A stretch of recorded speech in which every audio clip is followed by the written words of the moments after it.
1917, donc, la Russie, l'ancienne Russie répressive, féodale, complètement arriérée, est tombée, n'est-ce pas? Et la classe dominante qui allait avec cette Russie-là, elle s'est disloquée, elle s'est exilée, et donc le pouvoir a complètement changé de main. Et tout ça, on est dans une époque de révolution en Europe. Cette révolution russe, elle n'est pas seule. Il y a des révolutions, des insurrections qui éclatent un peu partout, en Italie, en Hongrie, dans un certain nombre de pays, et partout, des gens, des masses de pauvres, d'ouvriers, de paysans disent non, on ne veut plus continuer dans ce monde. Là, ça commence à être clair que la Première Guerre mondiale, on est rendu 3 ans plus tard, c'est une boucherie sans nom. Il y a des millions de personnes qui sont mortes, et là, les gens disent non, c'est pas vrai que on s'est battu pour défendre la nation, on s'est battu pour une poignée d'exploiteurs. Et donc, il y a un climat révolutionnaire en Europe qui est assez extraordinaire. Évidemment, là, tout le monde regarde la Russie. Tout à coup que ça marcherait. Tout à coup qu'ils seraient capables de faire un nouveau pouvoir.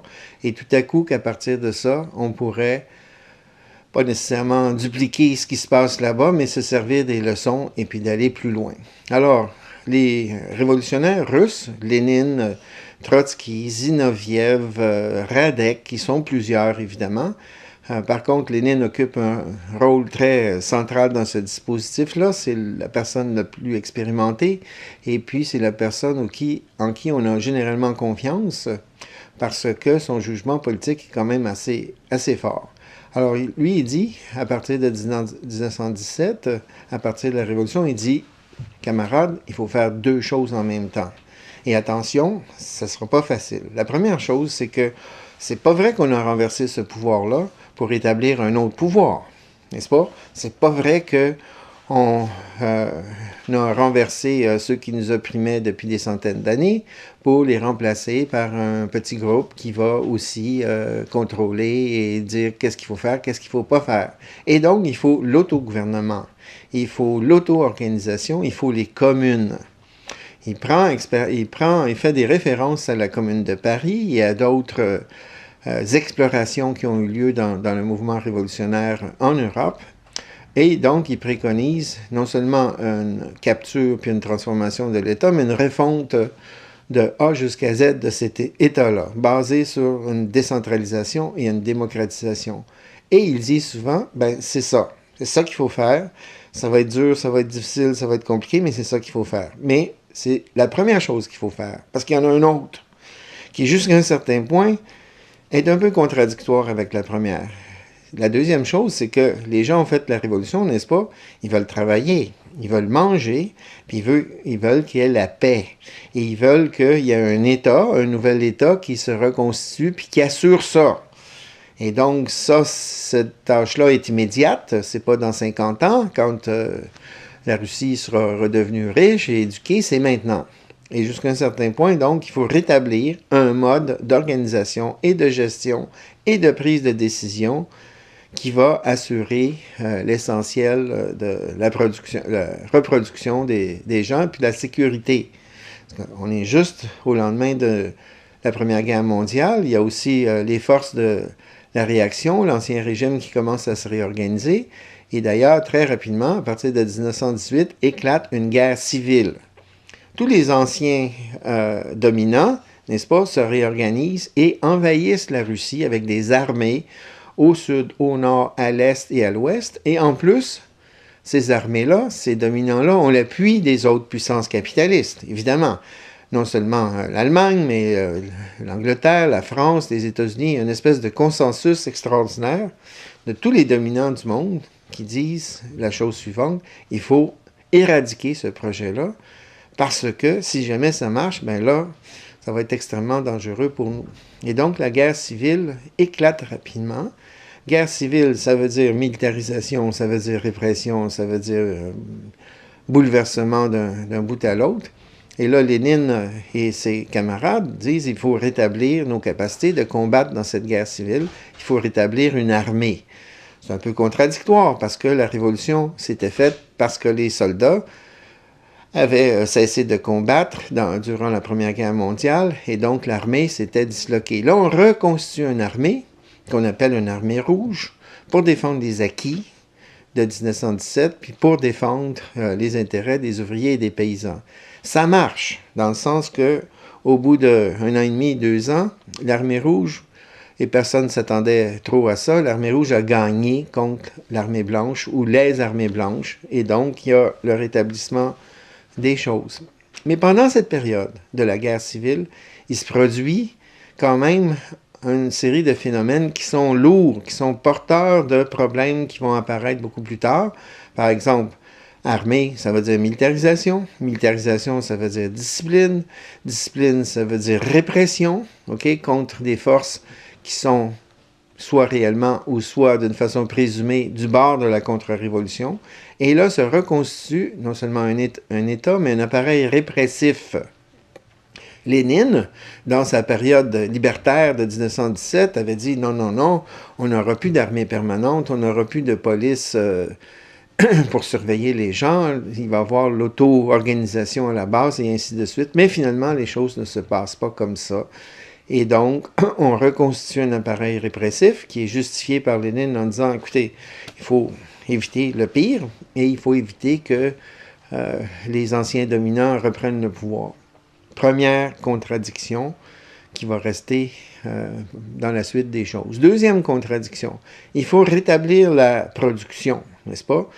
Quand la Révolution est survenue, puis que l'ancien État s'est écroulé, bien évidemment, la production s'est écroulée, la production dans les usines, mais aussi l'approvisionnement agricole, c'est-à-dire que tout le système de transport a été disloqué, les paysans sont revenus à l'autosuffisance et le pays est affamé. Et là, Lénine et les révolutionnaires constatent que ça ne peut plus durer comme ça et qu'il faut réorganiser d'une façon complètement urgente et même dramatique un appareil de production. Un appareil de production, bien, il faut que ça fonctionne. Il faut que les gens arrivent le matin à l'heure qui est prévue.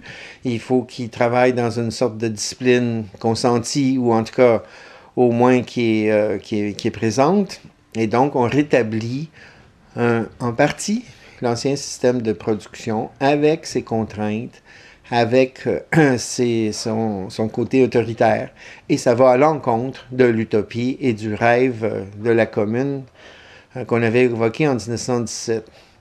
Et là, on rentre dans la dernière période, juste avant la mort de Lénine. Lénine, en passant, a été blessé dans un attentat terroriste. Il a été blessé d'une façon irrécupérable, mais la maladie le frappe et ça dure pendant 3-4 ans. Et là, Lénine voit bien que la contradiction entre l'utopie des Soviets, n'est-ce pas, et la réalité d'une Russie révolutionnaire qui a été obligée par les circonstances et obligée aussi par les limites du temps de rétablir un État, donc un système de contrôle, un système répressif. Il voit bien cette contradiction-là. Et il vient à la conclusion qu'il faut accepter un repli.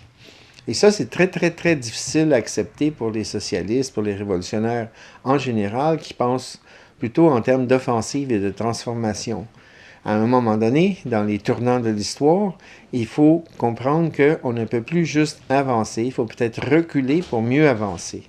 Et donc, la proposition de Lénine, c'est de temporiser, de prendre du temps, n'est-ce pas, pour arriver aux transformations dont on rêvait avec les soviets de 1917, mais pas nécessairement à coups de bâton et dans une course effrénée. Et Lénine dit, c'est pas un sprint, c'est un marathon. Et ça va nous prendre peut-être 10, 15, 20 ans avant d'y arriver. En attendant, il va falloir justement être patient, il va falloir accepter une certaine discipline, puis en même temps, miser sur l'éducation, n'est-ce pas, et sur l'auto-organisation. C'est beau de dire qu'il faut que les masses ouvrières et paysannes reprennent le contrôle des choses, mais il faut qu'il y ait des outils, et donc il faut y aller pas à pas. Autre considération très importante, c'est que la révolution européenne, j'ai dit un peu plus tôt qu'un peu partout, ça sent la révolution, à Berlin, à Budapest, à Turin, mais cette révolution européenne, elle ne survient pas. Et au début, les révolutionnaires russes sont à peu près convaincus, comme beaucoup de monde, qu'elle s'en vient. Et c'est pour ça qu'ils créent la Troisième Internationale, l'Internationale communiste, qui est là pour dire, écoutez, Regardez l'exemple des Soviets, regardez l'exemple de la Russie, on est capable. Au bout de 2 ans, au bout de 3 ans, on constate, ou en fait, certains constatent, Lénine constate que ça ne marchera pas comme on pensait que ça devait marcher et que pour toutes sortes de raisons, la révolution en Allemagne en particulier, qui est très proche et très... on la sent monter, elle ne surviendra pas. Et donc, le projet de la Troisième Internationale s'effiloche et se disloque, ce qui fait que ça laisse la Russie des Soviets, dans un relatif isolement. Lénine voit ça, et comme il est sur la fin de sa vie, il n'est plus en mesure véritablement de dominer les choses. Il voit que dans ce repli et dans cette défaite partielle, il y a un autre phénomène qui survient, c'est une certaine bureaucratisation. Il y a un groupe de dirigeants dans la Révolution, dans le parti, dans les nouveaux dispositifs étatiques, qui sont là pour gérer les choses. Et plutôt que de les transformer, mais faire en sorte que il y a un minimum d'ordre, et dans ce minimum d'ordre, ben, eux ont un certain nombre d'avantages. On ne le voit pas très clairement, c'est pas nécessairement évident dans la Russie de 1921-22, mais on le sent. Lénine en particulier le sent, et c'est ses derniers écrits, et où il dit, écoutez, attention, parce que dans notre révolution est en train de se construire une nouvelle classe dominante. Et quand il meurt, au début de 1924, les choses évoluent assez rapidement et cette nouvelle classe dominante réussit finalement à s'imposer, avec Staline en particulier. Et donc, jusqu'à un certain point, la révolution russe est arrivée à son point de chute. Elle a mené, elle a animé un processus de transformation absolument extraordinaire pendant plusieurs années, mais elle n'a pas été capable de l'assumer jusqu'au bout. Alors, pour terminer par le commencement, pourquoi lire ça? Pourquoi s'intéresser à ça? Il y a cette montée, il y a cette innovation, il y a une méthodologie assez particulière et assez innovatrice de Lénine, sur laquelle on a quand même un certain nombre de réflexions et puis qu'on peut animer un certain nombre de discussions, parce que même si en 2014, on est à des années-lumière de cette période-là, il y a eu quand même toute une accumulation et tout un certain nombre d'expériences valables. En même temps, c'est que cette révolution-là portait en son sein les limites et les obstacles qui ont fini par la surmonter. Et une grande révolution est devenue une grande contre-révolution.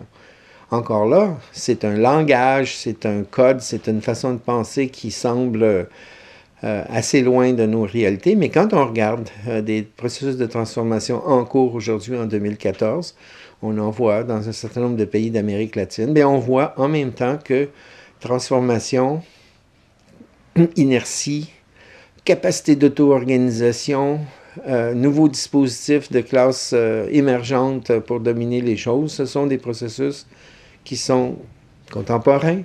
Et donc, qu'on doit étudier, qu'on doit comprendre quand on se pose la question « qu'est-ce qui ne va pas ?» n'est-ce pas, au Venezuela de Hugo Chavez, ben, il y a un certain nombre de débats, puis un certain nombre d'expériences datant de cette expérience d'il y a 100 ans qui sont valables aujourd'hui.